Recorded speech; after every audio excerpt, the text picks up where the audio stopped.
Hello, ladies and gentlemen. Thank you for watching the John Woodard Show.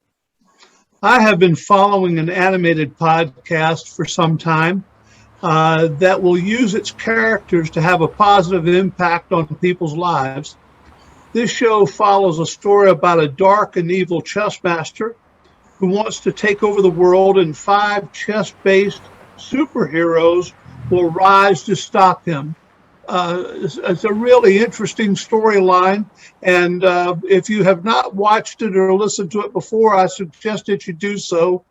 The production is called Eagle Chess Knockout. We have 2 of the characters on the production with us today, Daniel Dean and Oliver King. Gentlemen, thank you very much for joining the show. Thank you for having us. Thank you. Oliver, tell us a little bit about your background. How did you come in contact with Ginger Larson, who produces this program, and tell us how you got to know her? Well, these are very good questions. My background is shrouded in mystery. I grew up in a small town of Ledger, Connecticut, and then traveled to the world of Disney, where I met Ginger. And her and I hit it off. She was wearing a Sailor Moon shirt, and I said, "Hey, I know that anime." And then her and I have been friends ever since, and that was around 2007, so about, a long time now. And she told me about this project that she was doing, and she knows that I like to do voice imitations and do impressions, and she asked me to audition, and I did. First, I auditioned for the Dark Chess Master, which I didn't get, and then I actually auditioned for David, which I did get. What about you, Daniel? What's your background? I'm from Florence, Alabama. Muscle Shoals is our more famous neighbor. That's what everyone knows the area for. Heck, the area is even called the Shoals, even though Muscle Shoals is the smallest of the Quad Cities. I'm going to say Tuscumbia might be smaller.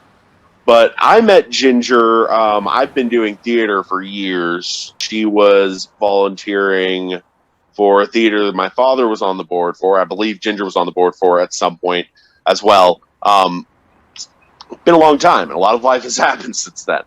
And I originally auditioned for the part of the Fire Prince, and then I ended up not getting it, obviously, and then I was mostly doing background characters. I did the Fire King, students in an episode, Pizza guy, and eventually I took over for Oliver as the Wind Knight, and the character that I have the most fun playing, the Announcer Pawn. I wish we got more scenes together. It's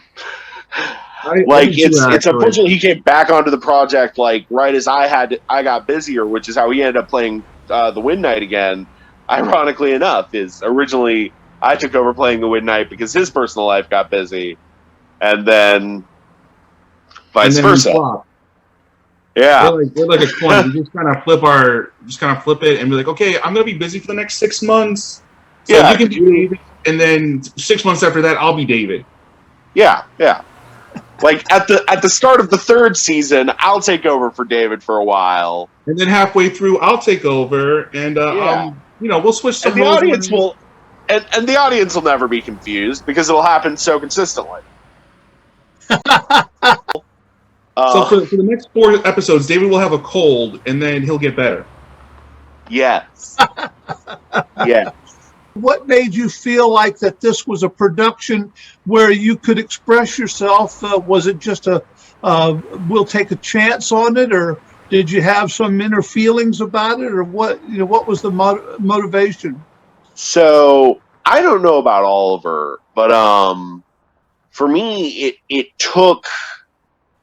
I think I don't know if it was intentional. The Announcer Pawn was the character I fell in love with. I think I was struggling to find a character, and this isn't a knock against Ginger's writing. This is a knock against me as an actor and my ability to, really find characters. I was struggling with every character that I was having to voice to really, find that character.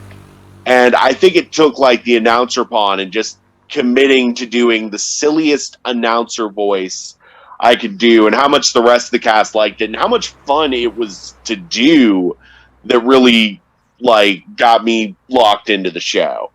Because it's a fun character. Because I think we agreed at some point that like his weird pawn ability is he is completely aware of everything that is happening around him, but that means he can't help but tell everyone in complete detail everything that's happening around him. And that's part of what makes him fun to play. What about you, Oliver? What grabs you about your role? So for my role, well, like I said, I first auditioned for the Dark Chess Master because I've always wanted to play a bad guy, because I think bad guys they just have more freedom to do what they want and just say what they want, and everyone's like, oh yeah, he's evil, so that's of course what's going to happen. Oh, he just stabbed somebody 5 times. Well, that's fine. He's evil. Why not? And then when I ended up getting the role of David, I was like, okay, I'm not evil. Well, can I just be annoyed with the world, and will people be okay with me just being annoyed all the time? And it seems to work for David because his ability in the show is he knows everything. He whether he realizes that he knows it or not, he's just basically having an influx of knowledge just poured into his brain every minute that he's either awake or asleep, and it just annoys the crap out of him. So I just played the guy like he's annoyed, and it seems to work, and people seem to like it a lot. And then he gets really annoyed at like some of the other characters, like Blake, for just like being really mean to his sister. When it's like, stop it. I don't know really if the fans notice the differences in how we portrayed David, maybe in tone of voice. But what's funny is the way that you did it as annoyed. I always leaned into just being completely bored with the world whenever I was playing David, because that was a fun way to interpret the idea of I know everything, I can anticipate all, so I am so bored. That's the way it came off when I was listening to it from my house. I was like, wow, either he really just doesn't care about this role this guy I created, or he's just saying, okay, Daniel's bored with him. David's bored with himself because he knows everything. I know all that's been, and I know all that will be. There's an episode where very drolly is how I've always read the line. I explained that I ripped one of the pages out of the book we're supposed to be reading that tells the backstory for Eagle Chest Knockout when I was playing David, and there's just something so great. Like, it's a fun scene to do. But what I've never heard is, so I heard about Oliver playing, I heard you had to do the announcer pawn in one rehearsal that I missed. Because you didn't show up, so I had to. Yeah, I was having all sorts of issues and was horribly frustrated that night because just every possible internet issue I could be having all at once. And my phone dying, like, just could not get anything to work right. But, yeah. So he was in one meeting, he was in one recording session with all of us, and in one session, and he's like, guys, my phone is gone. Yeah. And so apparently I get tapped to play his characters whenever he's not there, and vice versa, because we look exactly the same and we sound almost identical. Yeah, it's just all of his hair that he has down here, I have up here. Yeah, well, it works better that way. I mean, so they can kind of tell us apart. Yeah. But so Ginger tapped me to be the announcer pawn, and I was like, uh-oh. because I had listened to Daniel's recordings of the announcer pond, but it was so long ago when he did it, and I was like, okay, so how can I do this? I know I'm gonna pretend like I'm in a boxing ring, and I'm the guy who's announcing the fighters. Oh So my gosh, I love that. That went through my head. I was like, okay, I don't remember how Daniel did it exactly, but I'm just gonna be like, pretend there's a microphone coming down from the ceiling, and I'm just gonna announce the fighters in the corner kind of style, and everyone kind of got a kick out of it. Oh, go ahead, John. It's your show. Go for it. Plays the Dark Chess Master, the primary villain in the story. How do you guys? How do you get along with him? And what do you think about him as a character actor? Stefan is great. Yeah, Stefan is. He's great. I mean, he plays two characters, and sometimes there are scenes where he has to be both characters at the same time, and the way he moves from being the Dark Chess Master to Mr. Williams is flawless. Oh, yes. If you didn't realize that he was being both characters, you would be like, wow, this is awesome. Like just to watch him go from the Dark Chess Master to Mr. Williams in our sessions is incredible. He doesn't skip a beat. He's just like, yes, and I'm evil. And it's like, oh, well, hello, folks. I'm good again. There's a way of describing the way he does an English accent, and I love that he carries it in both characters. So there's almost a bit of the term is arch.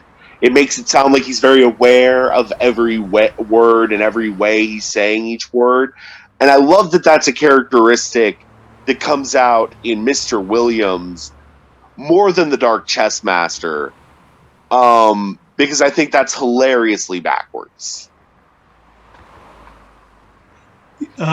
If you guys had to play a different character besides the one that you are playing, which one would it be? That's a tough one because got to give that some thought, don't you? well, like I said originally, like if I had the chance to be the Dark Chess Master, I think I could do not as great a job as Stefan, but I could be like he's like level 10. I could probably be like level 6 on that. But I think I'd actually like to play Blake or Rod. How about you, Daniel? I couldn't do as fun a voice as Adam Thomas does for Rod. That's ambitious, Oliver. Because I would just want to have I just want to be like a goofy kind of character for a little bit, and oh yeah, I love the way Adam does Rod, but I just kind of want to be like, hey man, it's cool, yeah.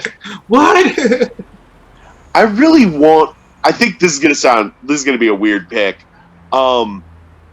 The Twilight Prophet, I think, would be surprisingly fun to play. Oh, I thought you were gonna say Chessitary, but okay. No. I would make a fantastic Chessitary. No one would deny that, Oliver. Ginger might, but nobody else would. I mean, you got my vote. If Eagle Chess Knockout were to become an animated series and not just a podcast, what type of impact do you think that would have on society and the children that you play to? I mean, I think it would really depend on the approach the show would take. I mean, there have, of course, been plenty of American-made animes, basically. Teen Titans. Avatar The Last Airbender. Yeah, Avatar The Last Airbender. Korra, for instance, the sequel to Avatar. I mean, it's well-tread ground. I think it's a matter of, how we approach the storytelling. I mean, I think a show that really set the standard for, storytelling and delivering a message to an audience that was, intended as children's programming. I would say Steven Universe really set the standard for that. I think if we're going to be, shooting for those same goals, if we can,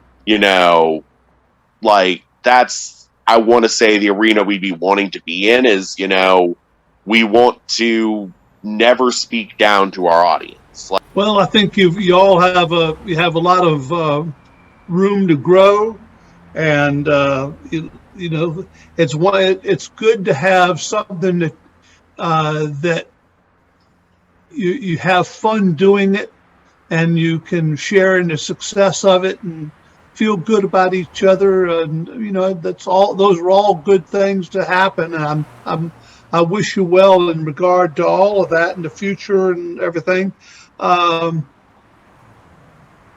Is there anything else that you would like to say before we close out? Just want to say thank you for the interview, and I want to say thank you to all the viewers who have watched and supported us, and I hope they continue to do so. Amen to that, brother. How about you, Daniel?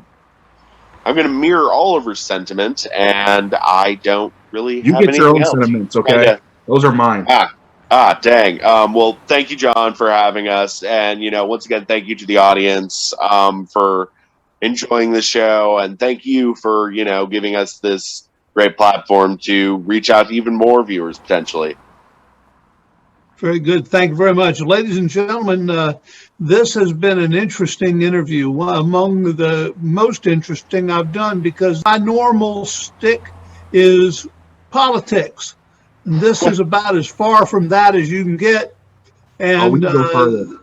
Two great guys in a successful podcast. And I hope that if any of you are interested in knowing more about this, that you'll look it up. It's the Eagle Chest Knockout, and it's available on the YouTube channel. And I hope that you'll tell your friends about it and get their kids involved in it, because this is good education and fun for everybody, especially the children. Thank you very much for watching, everyone, and thank you guys for being part of this interview. Well, thank you for having me.